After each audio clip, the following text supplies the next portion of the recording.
আর বললাম না, এই জন্য বললাম না, যেহেতু বললেই আবার এক্ষুনি কেস হয়ে যাবে। সরাসরি মুখ্যমন্ত্রীর সঙ্গে যোগাযোগ করো, এটা সম্পূর্ণ একটা ভুয়া প্রোগ্রাম। এটা শুধু কেবলমাত্র মানুষকে বোকা বানানো হচ্ছে, কেবলমাত্র মানুষকে ধোকা দেওয়া হচ্ছে।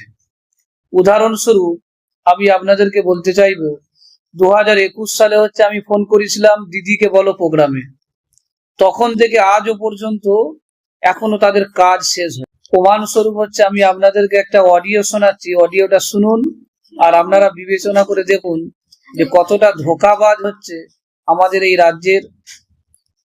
আর বললাম না, এই জন্য বললাম না, যেহেতু বললেই আবার এক্ষুনি কেস হয়ে যাবে।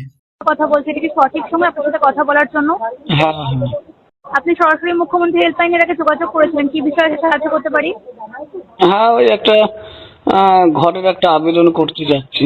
এর আগে ডকুমেন্ট জমা করে ফর্ম ফিল আপ করে কোথাও আবেদন করেছিলেন? করেছিলাম, তবে কোনো কাজ হয়নি। কোথায় আবেদন করেছিলেন?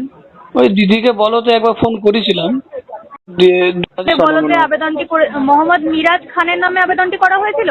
হ্যাঁ লাইনে আছেন? হ্যাঁ হ্যাঁ হ্যাঁ। আপনি এমডি মিরাজ খানের নামে একটি আবেদন বাড়ির জন্য আবেদন করেছিলেন। আপনি জানিয়েছিলেন আপনি উত্তর কুসুমে থাকেন। হ্যাঁ হ্যাঁ, উত্তর কুসুমে। 2021 সালে আপনি পঞ্চায়েতে আবেদন করেছিলেন দিদিকে বলো থ্রুতে, তাই তো?